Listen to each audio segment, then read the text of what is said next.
They shared a shelter in the cold. He didn't know he was now her mate, by sacred law. Before we dive into the story, don't forget to like the video and tell us in the comments where you're watching from. The wind came down hard from the north that night, the kind that made canvas snap against its ropes and carried snow in sideways streaks across the high plains. Elias Garner sat inside his tent pitched against a slab of rock, a rough shelter he had built while trying to mark out the boundaries of the land he meant to claim. He had chosen this stretch near the Colorado-Wyoming line because it was far from towns, far from people, and far from the cavalry posts where men might still remember his face. At 37, he was worn from years that had taken more than they had given. Once a scout, he had spent his time riding ahead of columns, mapping trails, and carrying orders through country that was not his. He had seen raids, burnings, and killings from both sides. Those memories still stuck to him. When the war ended, he had not gone home east. He had no real home left. He stayed on the frontier where silence was thicker and no one asked him questions. His only mission now was to hold this patch of land, raise what he could, and keep to himself. That night, he sat with his coat pulled close, revolver on the ground beside him, and the fire burning low in the small iron pan he used as a stove.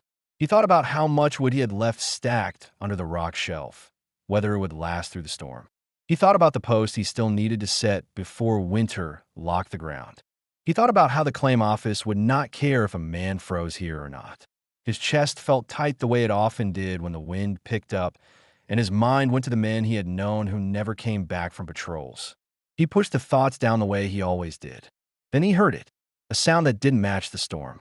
At first he thought it was only a branch breaking, but there were no trees close. It came again, weaker this time, like someone stumbling against frozen ground. His hand went to the rifle by habit. He sat still, listening. The sound came again.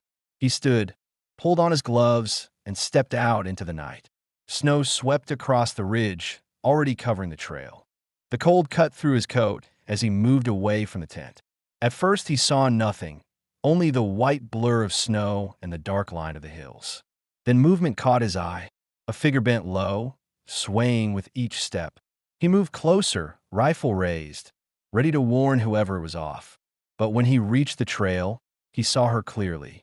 She was young, maybe mid-20s, her hair long and black, strands blown loose from a braid. Her dress was deerskin, once decorated with beads and fringe, now torn and dirt-stained. The neckline stretched low, the fabric split at one shoulder where hands must have grabbed her. She had no shoes. Her bare feet left dark marks in the snow. Her arms were wrapped tight around herself, and her face showed exhaustion deeper than the cold. Elias lowered the rifle, but did not put it away. He felt a sharp pull in his chest. Not fear, not yet trust either, but the knowledge that she would not last another hour out here. He could turn her away, and part of him thought about it. Trouble followed strangers. Trouble followed women cast out like this one seemed to be. He didn't want it, but he couldn't watch her drop into the snow either. He stepped forward, caught her arm before she collapsed fully. Her skin was ice cold through the thin fabric, and she swayed under the pressure of his hand. Her lips moved, and he leaned closer to hear her. "Naeli," she whispered. Her voice was raw, her breath shaking. "Come on," he said, more command than comfort. He pulled her weight against him and guided her up the incline. She stumbled off and, each time dragging harder, but he did not let go. His jaw was tight, his thoughts sharp. If she died in his tent, there would be questions, maybe worse. But leaving her out, there would be no better. Inside, the air felt warmer though the canvas still shook. He sat her near the fire and pulled his blanket from the cot, wrapping it around her shoulders. She pulled it close, but her hands trembled too much to hold it tight. He crouched by the fire, added more wood, and let the flames rise. Now that he saw her clearly in the firelight, her condition struck him harder. Her cheeks were hollow, her lips cracked, her braid half undone. The torn dress left her chest partly bare, and the blanket did little to cover it as she leaned forward, desperate for warmth. He looked away out of instinct, then back again when he saw how her breathing slowed against the heat. He poured water into a tin cup and handed it over. She gripped it with both hands, steadying herself, and drank slow. When she lowered the cup, her eyes met his for the first time. Dark, steady, not pleading, only watching as though measuring what kind of man he was. Elias felt the weight of that look. He knew enough of people cast out or left behind to guess at her story. Apache, likely, and a widow if she was wandering alone like this. Maybe pushed from her band after her husband's death. Maybe worse. He thought about asking, but the tightness in his chest kept him silent. He didn't want the details. Not yet. He set the cup down, leaned back, and reached for his rifle. He rested it across his knees, the way he always did when something unsettled him. She pulled the blanket higher and curled near the fire, her head dropping to her arms as sleep pressed in. Through the night, he stayed half awake, listening to the wind and to her breathing. Each time the fire dimmed, he fed it again. Each time she stirred, he checked to see if she would fall. He told himself it was only caution, nothing more, but deep down he knew that leaving her alive in his tent meant more than survival. He had made a choice, and choices always carried weight. When morning broke pale and gray, she was already awake, sitting upright under the blanket, her eyes steady on him. She did not try to leave. She did not speak. She only looked at him as though the night had already tied them in a way he did not yet understand. The gray morning light filled the tent through the seams of the canvas and carried the smell of smoke and damp wool. Elias had been awake before dawn, as he always was, but he stayed still, his back against the tent pole, watching the woman across the fire. She was sitting up now, the blanket drawn tight around her shoulders, her hair falling in long black strands where the braid had come loose. Her eyes stayed fixed on him in a steady way that made him uneasy, as though she expected something from him that he had not agreed to give. The storm outside had calmed some, but snow still clung to the ridges. Elias knew the land well enough to understand how dangerous the next few days could be. Supplies were thin. He had beans, flour, a little salt pork, and water from the creek nearby, but not much else. With winter setting in, he needed to save every bit. That was his first thought when he saw her still there. That feeding another mouth might mean less for him. But his second thought, heavier, was that she would die if he sent her out now. He could not carry that on his conscience, no matter how much he wanted to stay free of entanglements. He spoke first, his voice quiet. "You understand English?" She nodded once. "Enough." Her tone was low, her accent clear but not harsh. He hesitated, then asked the question that had been sitting in his chest since the night before. "Why were you out there alone?" Her eyes dropped to the fire, her hands tightening on the blanket. "Husband dead. Band no place for me." She paused, choosing each word. "I walk." Elias studied her face. There was no sign of lies, only weariness. He had seen women cast out before, sometimes for being widowed, sometimes for what had happened to them at the hands of soldiers or other men. He felt the familiar tightening in his gut, a mix of pity and anger. He wanted to ask who had torn her dress, who had left her barefoot, but he saw the hard line of her mouth and knew she would not answer. Instead, he asked something else, something practical. "You eaten?" She shook her head. He turned to the saddlebag where he kept food, poured beans into the pan with water, and set it over the fire. While it cooked, he glanced back at her. She had loosened the blanket just enough to warm her hands. Her dress was as bad as he remembered, torn at the neckline, beads dangling loose, the fabric worn thin. He thought about the spare coat he had, rough but whole, and considered offering it.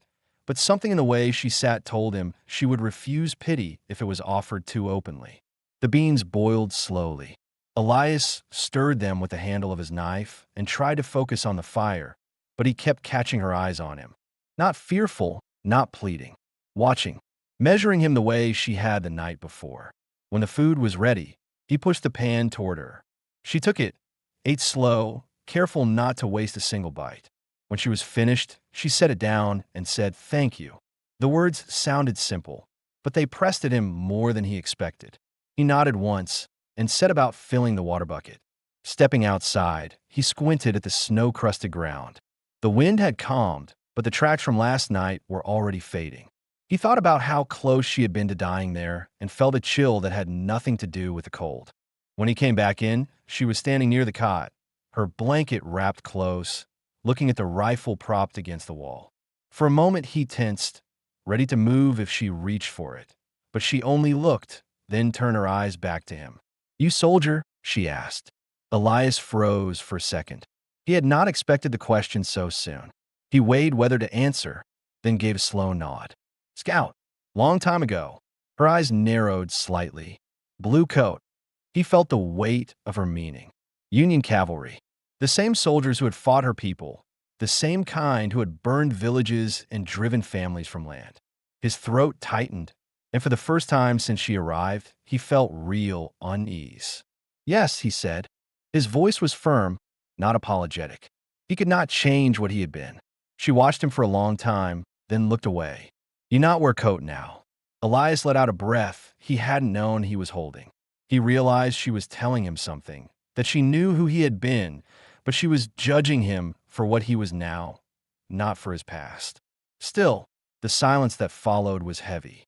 He could feel her grief and suspicion pressing against his own guilt. The day passed in small tasks. Elias showed her where the water bucket was kept, how to keep the fire fed, how to stack wood beneath the overhang to keep it dry. She moved carefully, still weak, but he noticed the steadiness in her hands and the way she wasted no motion. When she bent to set wood, the blanket slipped again, and he caught himself looking away out of respect, but with a pull in his chest that unsettled him. He pushed the thought down hard. As dusk came, Elias stepped outside to check the ridgeline. The sky was red at the edges, snow glowing pale in the fading light. He saw movement far off, 3 riders cutting across the high ground, their silhouettes sharp against the horizon. He felt his stomach knot. This was not good country for strangers to be riding so close. When he returned to the tent, Nayeli was mending a tear in the blanket with thread she had found in his kit. She looked up at him, saw the tightness in his face, and asked nothing. He set the rifle across his knees, sat near the flap, and kept his eyes on the darkening ridge. That night, he stayed awake longer than usual. He heard her shift behind him, pulling the blanket tighter, and he thought about what she had said, her husband dead, her band casting her out. He thought about what she hadn't said, who had hurt her, why her dress was torn, how far she had walked barefoot through snow. Questions crowded his mind, but he held them back. Some truths would come later, if she chose. Still, he felt something he hadn't let himself feel in years. Responsibility, not the kind that came with orders or scouting. A different weight. The weight of someone else's survival, depending on whether he kept the fire lit, whether he watched the ridge, whether he allowed her to stay. He didn't like the feeling. It reminded him of men he had failed before. But when he looked over his shoulder at her lying close to the fire, her face finally soft with sleep, he knew he would not send her away. By the time the wind shifted and the fire settled into low embers, he had made a decision he would not speak aloud. She would stay here, at least until spring. Trouble or not, stranger or not, he could not go back to the silence he had known the day before.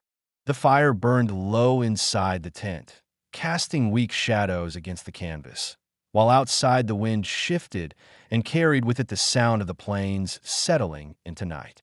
Elias sat at the entrance with a rifle balanced across his knees, his eyes on the ridge line he had studied earlier. The 3 riders he had seen at dusk hadn't come closer, but the memory of them lingered in his mind. He had lived long enough on the frontier to know that men did not ride that country for no reason. Cattle thieves, deserters, or worse. Sometimes men who made their living off the suffering of others. He kept his silence, but the tension was in his shoulders. Behind him, Nayeli stirred. She had taken her place near the fire again, her blanket pulled close, though her eyes followed him instead of sleeping. She had noticed his unease. She had noticed far more than he had said out loud since the moment she arrived. For a long time, she said nothing, and he kept still, listening to the shift of wind, the crack of cooling rock outside, the way the canvas moved against its poles. Finally, she asked quietly, "Men?" Elias didn't turn to face her. He only nodded once. Riders on the ridge. Her lips pressed together, and he saw her shoulders tighten beneath the blanket. "They come here," Not yet.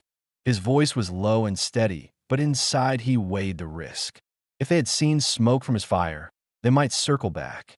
If they guessed he had someone with him, they might test his camp. He thought of how she had looked when he found her, barefoot, dress torn, skin raw from cold, and the idea of those men finding her made his stomach knot. She pulled the blanket closer, but her eyes stayed sharp on him. "You fight them." Elias turned finally, his storm gray eyes steady on hers. "If I have to." He didn't add what ran through his head, that he'd fought enough already, that he carried scars he couldn't scrub clean. He didn't want to raise his rifle again unless it was the last choice. But he knew the plains didn't care about what a man wanted. Survival was never gentle. The hours passed slow. When she finally closed her eyes, he remained where he was, revolver resting on his thigh, forcing himself to stay awake until dawn broke pale across the plains. The riders were gone when the light came, the ridge empty again, but his unease didn't lift. The next morning, Naeli helped gather what little wood was left stacked under the overhang. She moved slower than he did, her body still weak, but he noticed she did not complain, and each time she carried an armful, she stacked it with care, so none would be wasted. Elias watched her from the corner of his eye. He thought about how many listeners or watchers would wonder if she was truly safe with him, a stranger with a soldier's past. He realized he needed to show, not tell, that she had agency in his camp. So when he noticed her glancing at the torn seams of her dress, he spoke. "How about a coat? You want it?" For a moment she hesitated, as if pride held her back, but then she nodded once. He fetched it from the corner, a heavy canvas coat patched at the sleeves. She slipped it on over the deerskin dress, the shoulders too broad, the hem falling almost to her calves, but the relief in her eyes was clear. She looked warmer for the first time since he had found her. "You keep it," he said, matter of fact. "Won't do me harm to go without one indoors." She studied him as though weighing whether he meant it. Finally, she gave a small nod. "Thank you." Elias set to work checking his traps along the ridges, and for the first time since she had arrived, Naeli asked to come along.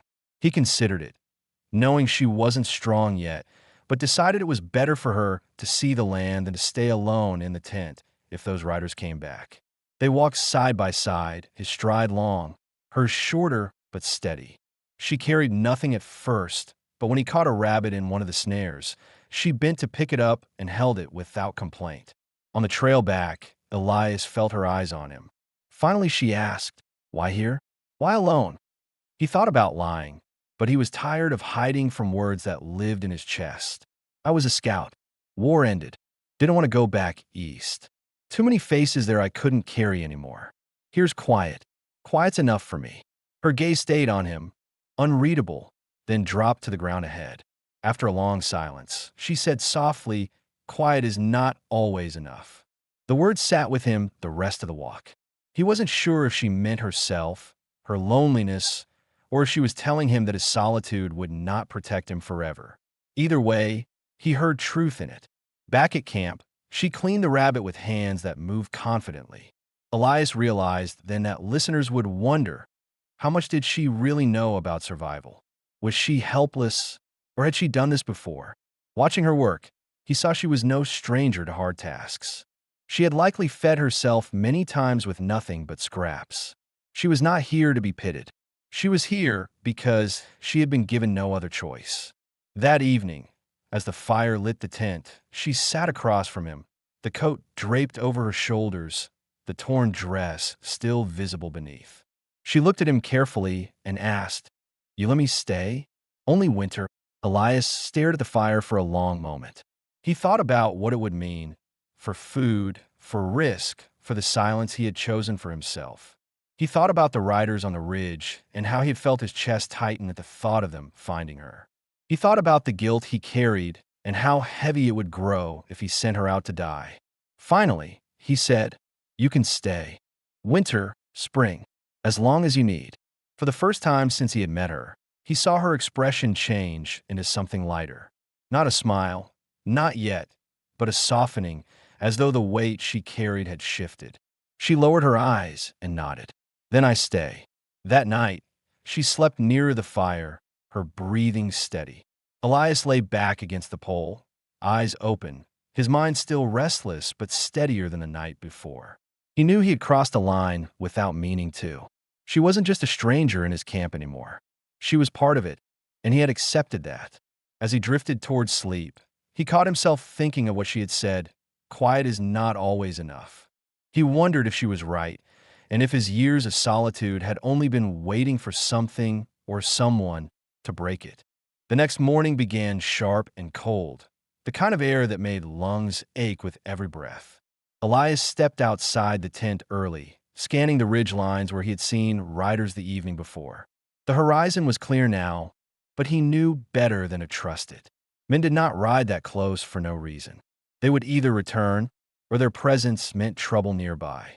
He stood for a long time, his hand resting on the rifle at his side, weighing whether to move his camp deeper into the hills or stay where the rock overhang gave some shelter. When he returned inside, Naeli was awake, crouched near the fire, feeding it carefully with dry pieces of kindling. She had slipped his coat on again, the blanket draped over her lap. Her hair was loose, falling around her shoulders, and she looked stronger than she had when he first found her. She glanced at him, then back to the fire, her movements steady, almost practiced. For the first time, she seemed less like a stranger clinging to life and more like someone who meant to stand her ground. Elias poured water into the pan, set it over the flames, and glanced her way. We'll need more food soon. Beans won't last long. She nodded, then surprised him by saying, I can trap rabbits. Skin them. I do before. Her English was broken but clear, her voice certain. He studied her, trying to judge if she had the strength yet. Listeners would have wondered the same thing. How capable was she, or was she only surviving by chance? The truth was clearer now. She knew the work of survival. She had done it before, and she was offering it again, not as a plea, but as contribution. Elias gave a short nod. All right, we'll go after breakfast. As they ate, Naeli asked quietly, You alone here a long time? Since spring, Elias answered. Claimed the ground. Put up posts. No one else around. She looked at him steadily.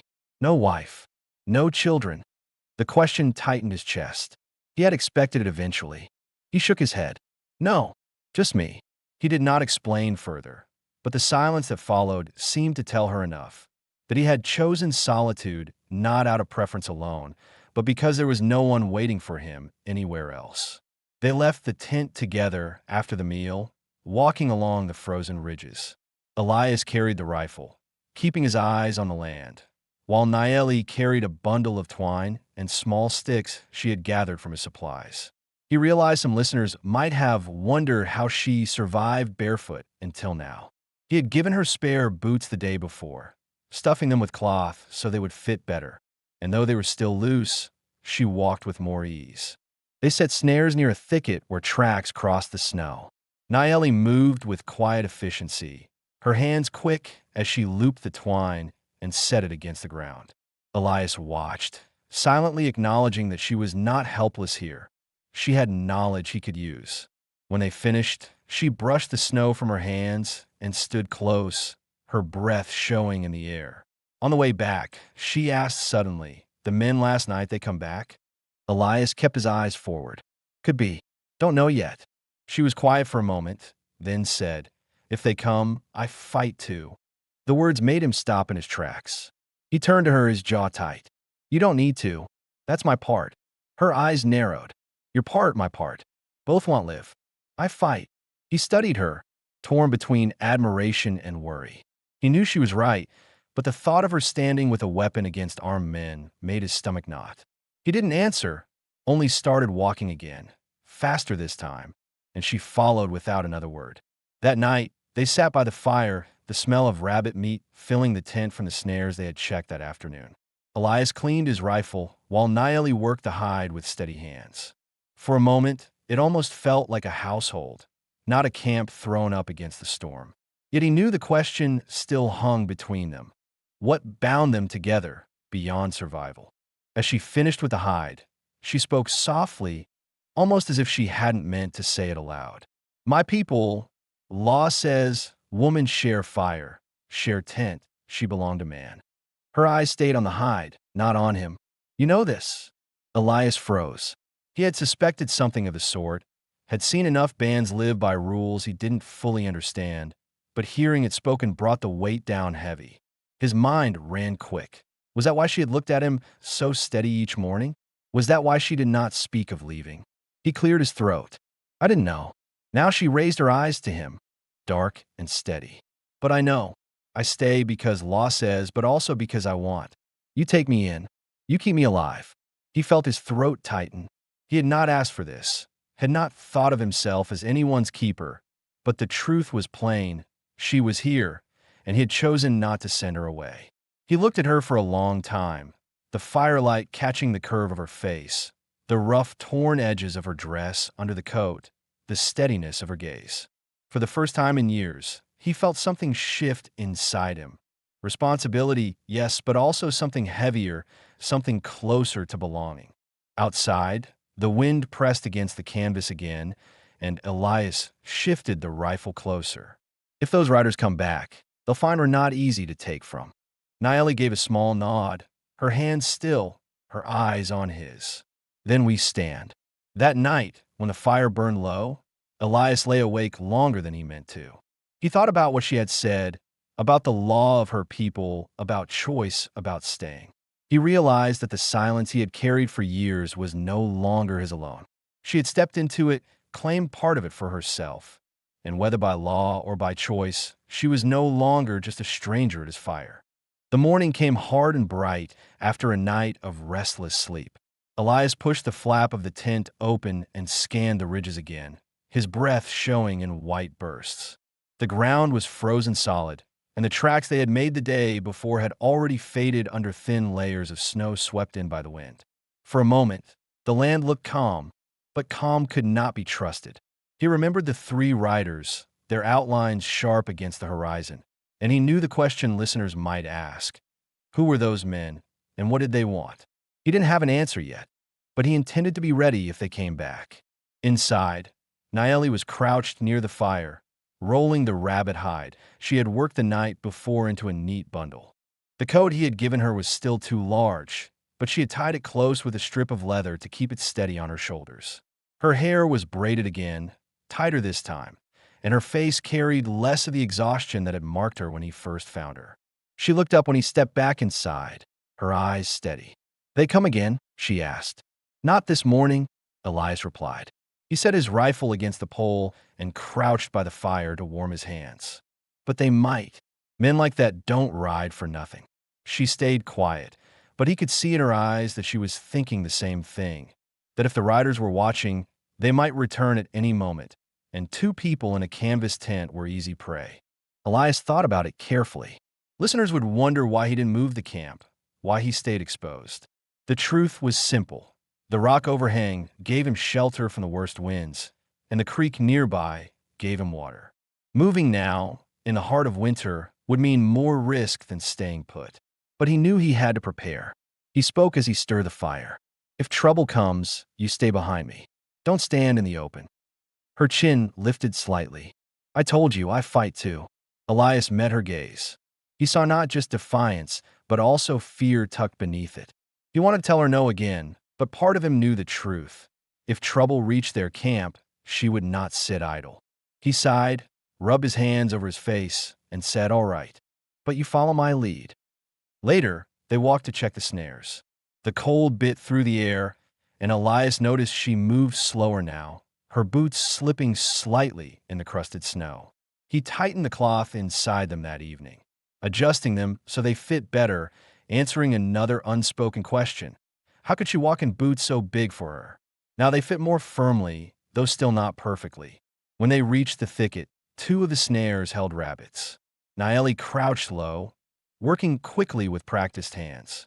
Elias watched, his rifle slung over his shoulder, and felt something he hadn't in years, a faint sense of partnership. They were surviving together, not as strangers, but as two people with shared purpose. Back at the tent, while she prepared the meat, Elias found himself studying her in the firelight. He thought about what she had said the night before, that sharing a fire, sharing a tent, made her bound to him by her people's law. Listeners would want to know what he thought about that, whether he accepted it or resisted it. The truth was complicated. He hadn't asked for a mate, hadn't wanted ties after years of solitude. But each time he looked at her, strong-willed, scarred by grief, yet steady in her presence, he felt the pull of something he had buried long ago. That night, as they ate, Naeli asked another question. You stay here after winter? Or you leave? Elias wiped his mouth with the back of his hand and stared into the flames. I stay. I put down posts, mark land. Make it mine. She tilted her head, considering his words. You want home? He hesitated, then nodded. Yes, a place that's mine, where no one can tell me where to go, what to fight for. He didn't add that he had been running from ghosts, from memories that followed him, but she seemed to understand without him saying it. You make home, she said quietly. I help. Her words were simple, but they struck him hard. He hadn't thought about anyone else in his plan, hadn't pictured another person driving posts or mending fences beside him. Yet here she was, offering it without hesitation. He studied her for a long moment, then gave a slow nod. The fire crackled, and silence settled between them. But it was not the heavy silence of strangers. It was a quieter one, filled with understanding. Elias leaned back against the pole, rifle across his knees as always, and let himself rest for the first time in days. That night, long after she had drifted into sleep, he sat awake again, watching the fire burn down. He thought about the riders, about the law she believed bound them, about the idea of home. He realized he had already made another decision without speaking it aloud. He would not let anyone take her from his camp, no matter who came down from the ridges. And with that thought, for the first time in years, Elias felt something close to calm. The storm that had carried snow across the ridges had passed, leaving the plains strangely quiet under a pale sky. Elias rose early, his instincts sharper than usual, and stepped out of the tent with a rifle slung over his shoulder. The cold air pressed against his skin, and in the distance, the ridges cut dark lines against the horizon. At first, nothing moved, but then he saw them, 3 riders again, further down this time, moving slow, their figures clear in the early light. They weren't just passing, they were watching. Elias stood still, his jaw tightening. Listeners might have wondered why these men mattered so much, whether they were truly a threat or only drifters. He knew the difference. Drifters rode through. These men circled like coyotes, waiting to see if there was something worth taking. He turned back toward the tent, where the firelight still glowed faint through the canvas. Inside, Naeli was crouched near the pan, stirring beans with a wooden spoon. She looked up as he entered, and she knew from his face before he said anything. Men, she stated. They're back, Elias confirmed.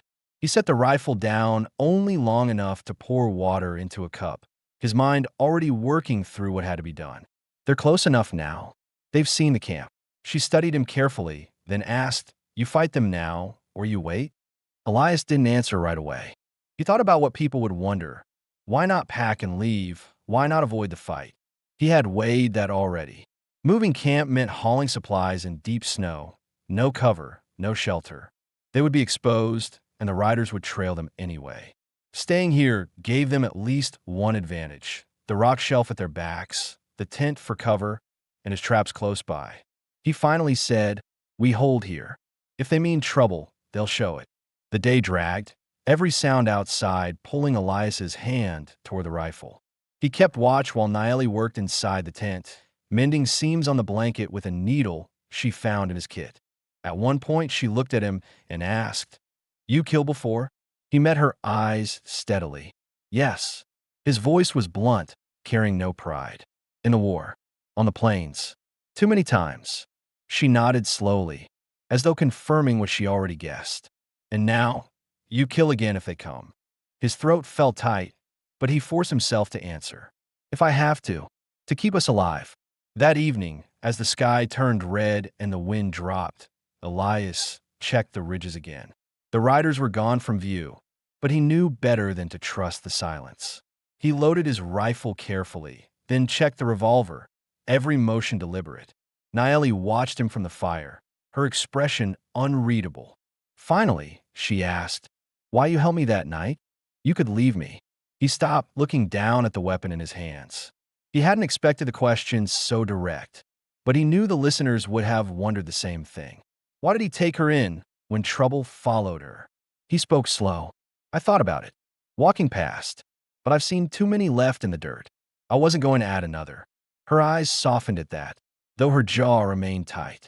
Then I was right, she said quietly. You are not like them. They ate in silence, but the weight of her words stayed with him. Elias lay awake long after the fire had burned low, rifle across his knees, watching shadows shift against the canvas. It was past midnight when the sound came. Horses moving slow, hooves crunching against frozen ground. Elias sat up straight, heart pounding but steady, and motioned to Nayeli without a word. She slipped closer to the back of the tent, her blanket pulled tight, but her eyes did not show fear. They showed readiness. The voices outside were low at first, then sharper. A fire here, I told you, one man muttered. Another voice answered, rough with drink. Let's see what's inside. Elias's pulse slowed the way it always had before a fight.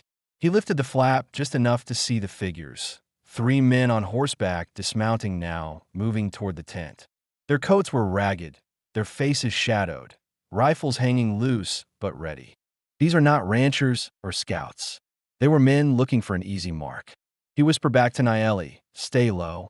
Then he rose, pushing out of the tent with his rifle in plain view. He stood tall, shoulders squared, his voice carrying steady through the cold. That's far enough. The men stopped, surprised to see him already waiting. One smirked, spat into the snow, and said, didn't know you had company out here. Thought maybe we'd warm ourselves by your fire. You're not welcome here, Elias said flatly. His finger rested near the trigger, though he didn't raise the barrel yet. The second man stepped forward. We don't mean harm, just looking for shelter. Food, maybe. His eyes, though, flicked past Elias toward the tent, and Elias knew what he was really after. He shifted his stance, blocking the view, his voice hardening. You've got 2 choices. Turn back now, or you'll regret coming closer. The silence stretched, the men testing him with their eyes. Nayeli watched from inside, her hand gripping the handle of the knife Elias had left by the pan. She didn't move, but she was ready. Finally, the first man laughed, sharp and mean. Not tonight, maybe, but we'll be back. He swung up onto his horse, the others following. They rode off into the dark, leaving only tracks in the snow. Elias stood still long after they were gone, his breath clouding in the night. When he stepped back inside, Nayeli's eyes were fixed on him. They come back, she said, her voice calm but certain. Yes, Elias answered. He set the rifle down, his shoulders heavy. And next time, they won't stop at talking. She studied him in the firelight, her face steady. Then we stand together. He looked at her long, the weight of her words settling deep. She wasn't only a woman he had taken in by chance anymore. She was choosing this place, choosing him despite the danger. And he realized that for the first time in years, he wasn't preparing to face trouble alone. The night after the riders' visit weighed heavier than the storm had. Elias kept his rifle across his knees until the fire burned low, his eyes fixed on the flap of the tent, his ears straining for hoofbeats that never came. Beside him, Nayeli had curled under the blanket, her breathing steady but shallow, as though she too listened through her sleep. He knew she was not resting any easier than he was. The plains did not forgive weakness, and both of them had been marked by too many years of it. By dawn, he stepped outside, boots crunching over frozen ground, and checked the ridges again. The snow had thinned, but tracks cut deep across the rise, proof the riders had circled longer than they had shown. He squatted low, running his hand over the prints, his jaw tightening. They had stopped, watched, maybe argued among themselves. They would be back. He felt it in his chest, as much as he saw it in the snow. When he returned, Nayeli was already awake, crouched by the fire, turning the last of the beans in the pan. She looked up, reading his face before he spoke. They come again, she said flatly. He nodded. Sooner or later. She studied him carefully, then asked, how many bullets you have? Elias blinked at her bluntness, then sat down, laying the rifle across his lap. Listeners might have wondered the same thing. Was he prepared? Did he even have enough to stand a fight? He pulled open the pouch at his belt. 9 for the rifle. 6 in a revolver, 12 more loose. He snapped it shut. Not much, but enough. Her eyes didn't waver. Enough if we stand together. Through the day, they prepared. Elias cut more wood, hauling it beneath the rock overhang. Nayeli walked with him, wrapping his coat tight around her shoulders, carrying smaller loads, but refusing to stay behind. He noticed her strength had grown, less stumbling, more steady steps. They checked the snares and caught another rabbit. This time, she cleaned it with quick precision while Elias sharpened the knife and checked the seams of the tent for weaknesses. That evening, Elias showed her how to hold the revolver. He hadn't planned to. He had told himself he would keep her out of it, but the memory of the rider's eyes scanning toward the tent stayed with him. He couldn't leave her without a chance. He unloaded it, showed her the weight, the sight, the way to keep her wrist steady. Her hands were small against the metal, but she listened closely, practicing the motions until he was satisfied she understood. Only if there's no other choice, he said firmly. She nodded once, eyes serious. I know. Night came fast, the sky bruised purple, and with it came the sound they both dreaded. Horses again, closer this time, the steady beat of hooves crunching snow. Elias's pulse steadied, his body moving on instinct as he checked the rifle, motioned Nayeli to the back of the tent, and crouched low by the entrance. The voices were clearer now, no longer hushed. There it is, the fire. A man's laugh, sharp and mean. Tommy had a look inside. Another answered. Elias lifted the flap just enough to see them. 3 men again, dismounting, rifles in hand. Their faces were clearer now. Rough beards, weathered coats, eyes scanning with hunger. Not men lost. Predators. He stepped out slow, rifle raised, his voice even. That's far enough. The leader sneered. We gave you a chance last night. Should have shared what you had. Now we'll take it. Elias kept his stance steady. You step closer, you won't walk away. The man's grin widened. You think one man in a camp can stop us? His eyes flicked past Elias toward the tent again, and Elias felt heat rise in his chest. He shifted slightly, blocking their line of sight. Behind him, Nayeli had stayed low, the revolver in her hands. Her heart hammered, but her grip was firm. She remembered what Elias had shown her. She remembered, too, what had been done to her before, the rough hands that had torn her dress, the men who had cast her out. This time, she would not stand helpless. The standoff stretched, snow crunching under boots as the riders shifted forward. Elias's voice came out hard. Last warning. Turn back. The leader lifted his rifle. Or what? The crack of Elias's shot shattered the night. The bullet struck the snow at the man's feet, spraying frost. For a heartbeat, silence hung. Then chaos broke. The riders lunged forward, rifles raised, shouting. Elias fired again, hitting one man in the arm and spinning him back with a cry. The others dropped low, firing toward the tent. Bullets tore through canvas, the firelight flickering against smoke and powder. Inside, Nayeli stayed low, her ears ringing, but when one man broke from cover and rushed the tent, she raised the revolver the way Elias had shown her and fired.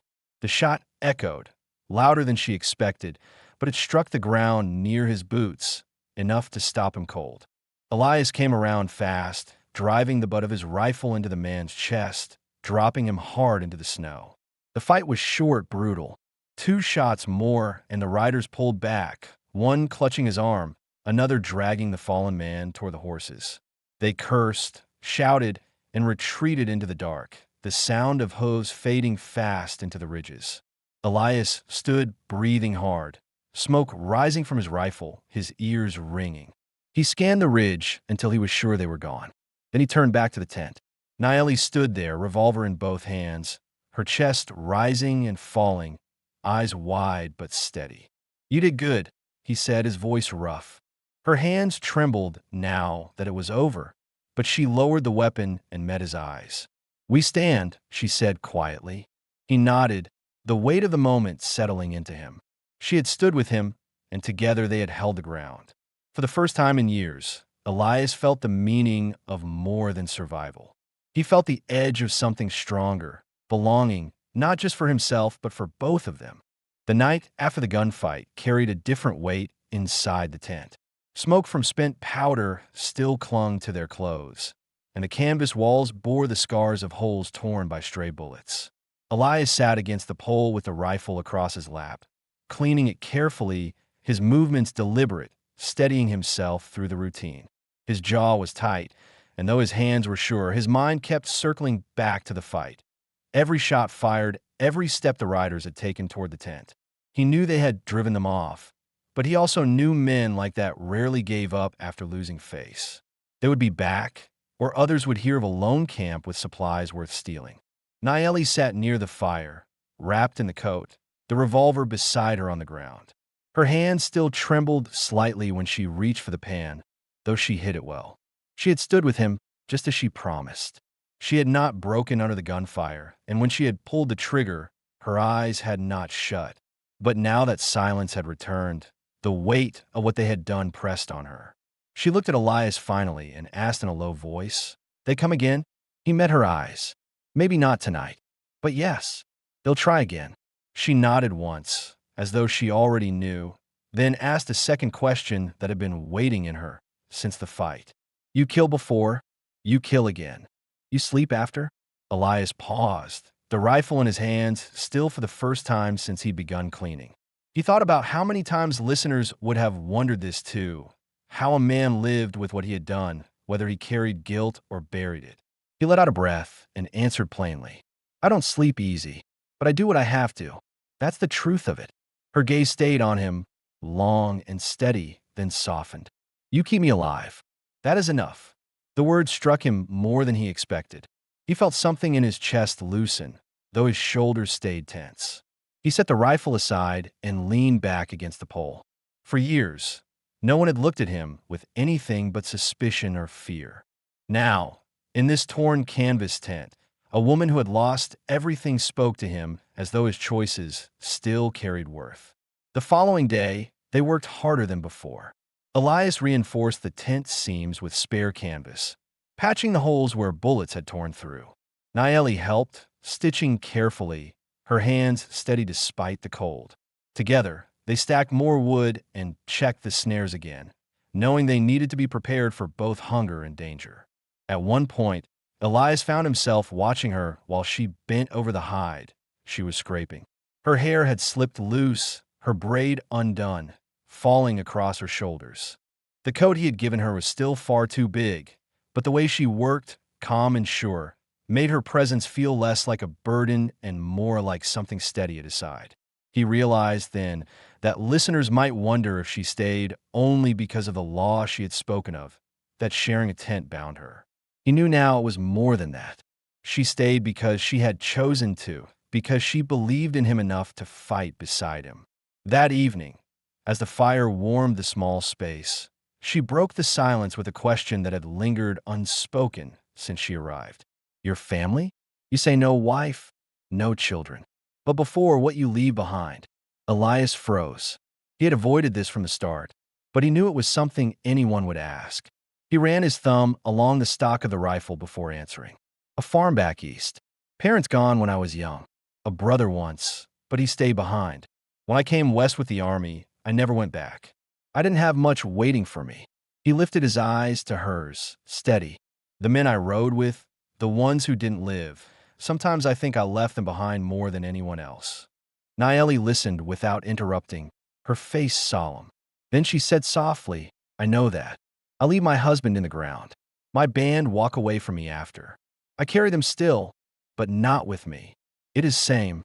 Her words pulled a quiet from him that was heavier than before, but not unwelcome. For the first time, he felt not just pity for her losses, but recognition of something shared.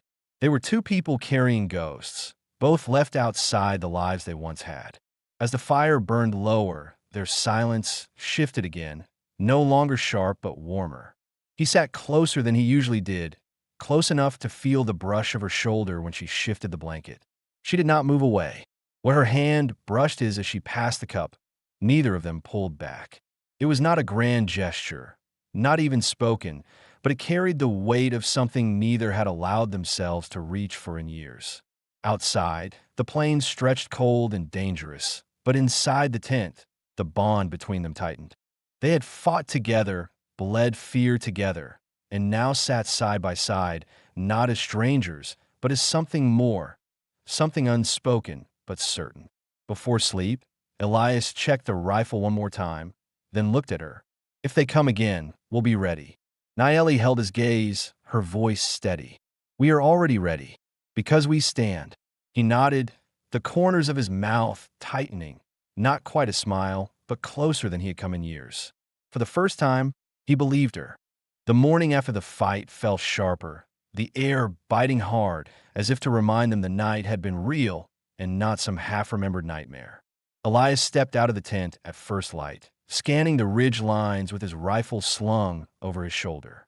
The snow was cut with fresh tracks, hoof marks pressed deep, running off toward the southern trail. The riders had left in a hurry, but their prints showed they hadn't gone far before circling again. He knew, and Naeli likely knew as well, that they weren't finished. When he came back inside, she was awake, crouched near the fire, stirring what little beans remained in the pan. Her face was calmer than the night before, but her eyes watched him close. "They come?" she asked, her voice low. He nodded once. "They'll try again. Can't let it hang over us any longer." She set the spoon down and straightened, wrapping the coat tighter around her shoulders. "Then we finish it." Elias studied her, hearing not just determination, but acceptance. She had no illusions about what was coming. Listeners might have asked by now why they didn't flee, why they didn't pack what they could and disappear into the hills. The answer was simple. Running meant no shelter, no fire, no chance to defend what little they had built. Standing meant risk, but it also meant claiming something as their own. Elias had spent years drifting, never planting roots, never calling anything his. But looking at Naeli across the fire, he realized he was ready to stand, not only for himself, but for her too. Through the day, they prepared. Elias cut branches and dragged them near the tent, forming a barrier that would slow horses if the riders tried to charge in. Naeli helped stack the wood higher and gathered stones near the fire pit. At one point she asked, "How many bullets left?" He answered plainly, 5 for the rifle, 6 for the revolver, and some loose. He knew it wasn't much, but it would have to be enough. As dusk came, the sound they had both expected arrived. Hooves pounding against the frozen earth, voices carrying sharper than before. 3 riders again, coming fast, rifles already raised. Elias crouched low by the flap, steadying his breath, while Naeli took her place near the fire, revolver gripped in both hands just as he had taught her. The men didn't circle this time. They came straight for the camp. Shots cracked, ripping through the canvas. Elias fired back, the first bullet striking a rider's horse and sending it rearing. The man toppled into the snow with a shout. Naeli held steady, her revolver shaking in her hands but aimed true. When one of the men pushed forward on foot, she fired, the shot grazing his arm and forcing him back. The leader charged closest, shouting curses, his rifle raised. Elias met him head-on, stepping into the open and firing point-blank. The shot dropped him into the snow, his weapon clattering from his hands. The other 2, wounded and shaken, dragged him up and scrambled back to their horses. In moments, the sound of hooves faded down the ridge, leaving only silence and the stink of powder in the air. Elias stood, breathing hard, rifle still in his grip.